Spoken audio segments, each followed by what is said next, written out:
What's going on, everybody? I'm Patrick from POWLAX, and this video is going to be an excerpt from the 2019 Penn State offense video, and in this video we're going to cover the three-high offense. Before we get started, make sure to check out patreon.com/POWLAX, where you can download and print the playbook PDF that accompanies this and over 50 other POWLAX videos by becoming a patron and supporting this channel. The goal for this channel is to put out free, in-depth lacrosse coaching content for coaches and players to access anytime, anywhere. The next offensive concept that Penn State would use to initiate offense, they wouldn't really run out of this unless they started with it, is the three-high offense. And I call it high because they have three players that are high. But so they'll put their middies, sometimes an attackman, up high, and essentially what we're going to be doing is creating pairs. But so O'Keefe will usually start inside, and then we'll have another pair at X, which is usually Ament and their third attackman. So as we are playing through this, the first thing we want to find is our two-man game. And the two-man game is most often utilized with the dodger and the crease player. And so as he decides to dodge, we are getting a little two-man game with these two where we are dodging and mirroring.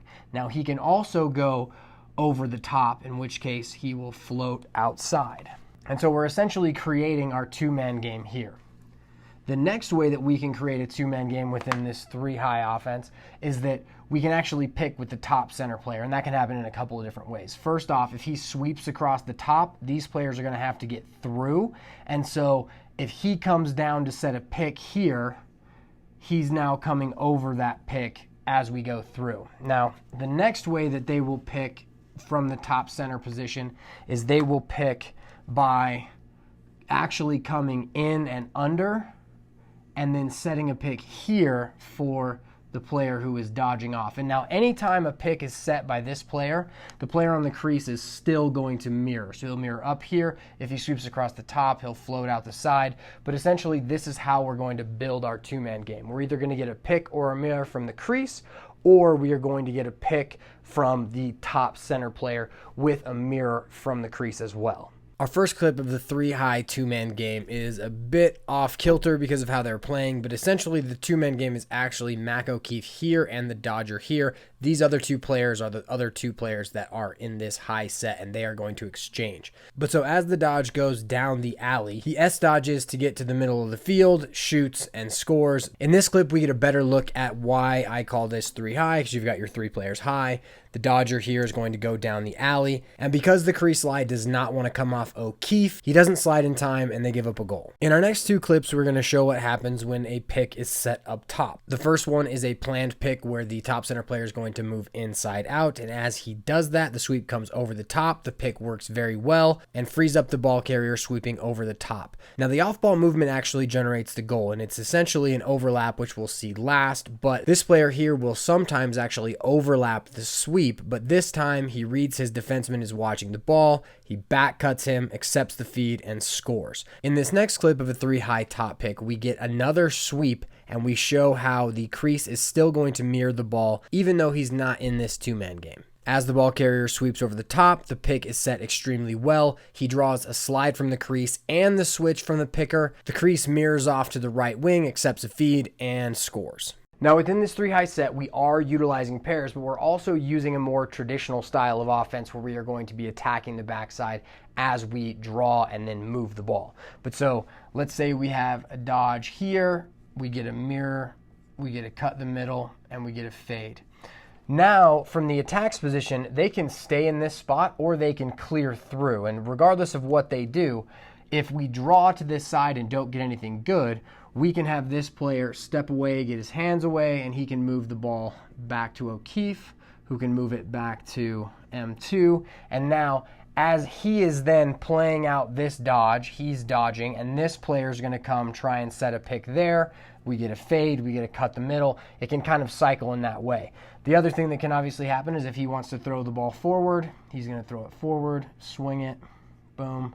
And now we're up to the backside, and he is now dodging in the same basic idea. But so the three-high offense is more traditional in my understanding of offense because I like Cuse. I like the 21-12 idea where we're kind of everyone's staying spaced. We're not using as much two-man game. But so this whole idea is lumped into this as well. In our first clip, we're going to show how the attack pair behind can swing the ball quickly, and we can get a dodge on the opposite wing after the ball swings through.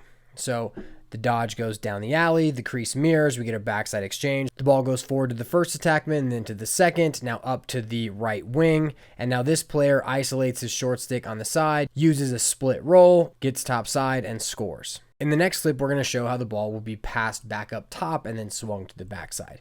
So we get the dodge down the alley, the crease mirrors, the backside exchanges, the ball hits the backside, and now this player sweeps across the top, everybody clears through out of his way, he turns the corner and scores. The next and probably bigger aspect of the three-high offense is all of the off-ball movement. We talked a little bit about how they move, but their ability to really read and understand how a defense works and then attack those deficiencies are what really set Penn State apart. So for instance, if we are going to be dodging with M1 here, let's say he comes through, he comes down the alley, we get a nice up pick with A2, and now we're going to get a fade here and a cut over the middle here. Now the cool thing about these two is they would always communicate with each other. You'll see in the video, Jack Kelly's like, hey, come this way, and then he makes his cut. But so it seems like it would not be beneficial to a lot of players' minds to tell someone where someone else is going, but it really does help to confuse a lot of defensive players, because as they see you motioning someone towards some other play, you can actually misdirect them in a lot of ways. But so from here, let's say we come through and now the ball is going to be passed forward to Ament. Now he can kind of come through, and in one of the videos we'll see we actually get kind of a back out here, and then this player gets lost, he cuts right down the middle, and he gets fed inside there. Then in another rep of the same kind of play, he steps away, passes back up to O'Keefe, and then O'Keefe feeds a cut straight across the middle. But so as much as it is a little bit of a structured style of offense, it's so read-based, and they're so good at actively finding any advantage. So basically, anytime they are actively engaged in playing, all they're doing is reading the field and making plays. They're not like, you want to pass it forward, then you want to attack the backside. Like, that does happen, but they're reading all of the advantages so well that a lot of times they'll capitalize before they even get to that aspect. In our first clip, we get a nice dodge down the alley with an up pick from O'Keefe, which draws the switch. Now O'Keefe pops out, accepts the ball, and as he accepts it, Jack Kelly cuts over the top of the crease player, accepts a feed, and shoots. Now, I wrote it in the PDF that he scored here because I thought the look was awesome. It is actually saved and they get a rebound goal, but that was going to be very hard to diagram through the PDF. In our next clip, we get a dodge down the left side alley, a mirror from O'Keefe, a backside exchange. Now, before we even start the clip, I want you to keep an eye on this player here and the crease defenseman. As the dodge goes, the crease defenseman is going to show towards the ball, and this causes the other defenseman to pre-rotate, and that is actually the reason why this player gets lost and then ends up scoring. The dodge goes down the alley. The defender shows. It starts a rotation for the defense. Now, as they recover, they lose this player here. The ball is passed forward to Ament, and now he cuts, is fed, and scores. The point to really drive home here is simply because players are supposed to move into a specific spot. Once they run the motions that are used to draw a slide and attack the defense, after those are done, they are free to read and react and make plays as they wish. The next off-ball aspect is the playing hang-up game style aspect with Grant Ament, and so as the defenseman is here because he may have to help inside or he may have to slide, now Ament is actually kind of they're playing hang-up games where the goal then becomes a pick like they did within the 1-4-1 offense. But so if at any point in time they're dodging through here, he rolls back, he kind of rolls back again, and now his defender gets hung up or kind of starts to show, he will then cut around the backside and they'll feed him. Then on the same token, if he is kind of trying to play and the ball is just passed down to him, now if D1 doesn't make a good approach, he's going to end up being hung up where the goalie and him are going to have to then play Ament. In our first clip, we get a top pick with a dodge down the alley. He rolls back once, rolls back again, and then passes to X, and Ament hangs up his defenseman. Now, the goalie and defenseman don't do a good job of communicating here, and the goalie doesn't step out to cover his side, and Ament curls the left side and scores. In this next clip, we get a dodge down the alley, up pick from O'Keefe, who already has the short stick matchup. The ball is then passed back to O'Keefe, and O'Keefe is going to isolate the short stick matchup. As he does that, he uses a double move, and the defenseman playing Ament at X shows towards the ball. Ament reads this, sneaks to the backside pipe, accepts the feed, and finishes. The next off-ball element that I'm going to show you that Penn State liked quite a bit is the overlap. And so essentially what they would do is Ament or one of the attackmen is going to pop out and then overlap with one of the dodging midfielders. So one of the examples we'll see is Jack Kelly here, and as he's playing, he sweeps across the top, so we get a clear through, and now as he's coming this way, Ament, who was on the crease, so we'll have the A3 here, he actually leaves outside and overlaps with him. And as he's overlapping, here's the overlap scenario. Essentially, if the defensemen are tight to each player, the overlapping player is going to bring his defenseman with him. So it essentially creates a free double opportunity where as the defenseman is playing the ball, then the overlap comes. This defenseman should be able to get a free double here because he can be in good position to play the outside player while taking a whack at the inside player. Now, in this specific example, what you'll see is that the defenseman kind of stays inside, and so he's free up here. But what Jack Kelly does is he actually throws a fake flip and then turns the corner, gets inside, and scores. In this clip, we're going to get a sweep across the top, and I want you to watch Grant Ament as he uses his overlap. So Jack Kelly begins his dodge, sweeps across the top, everybody else clears out, Ament pops out and then overlaps him, you get a fake flip, and then he's able to turn the corner against the defenseman and score. Now this final example is going to involve an overlap, but what I really want it to show you is how they will just continue to play out within any type of advantage that they get. So in this particular set, they get a dodge with a sweep over the top, and M2 comes to set a pick here, so we float out the player on the crease.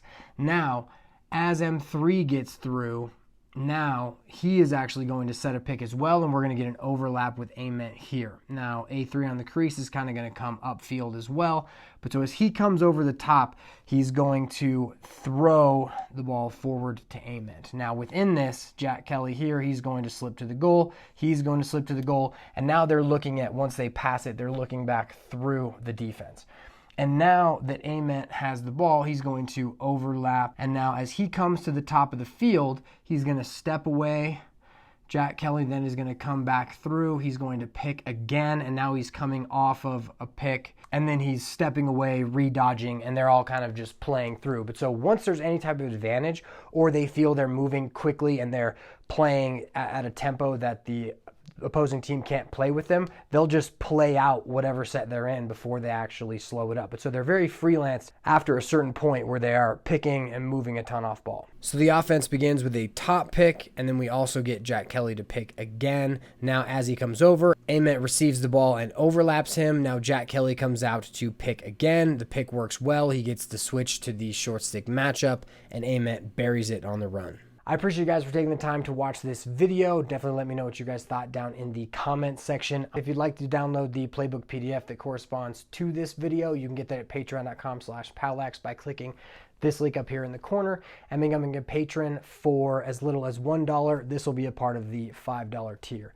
Essentially, once you become a patron, you get access to over 50 playbook PDFs that I have that correspond to this and a bunch of other videos.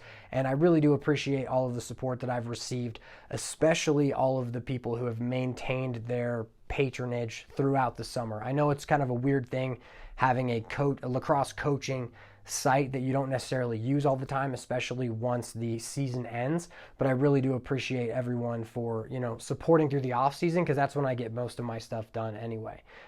Also, thank you to all the people who supported in the spring and then, you know, dropped it. Like, it's really awesome to, you know, see how many people are willing to support content for the sport. So thank you guys all for that. Final thing is follow POWLAX and POWLAX Master Coach on Facebook and Instagram. Have a good one. I will see you guys in the next video.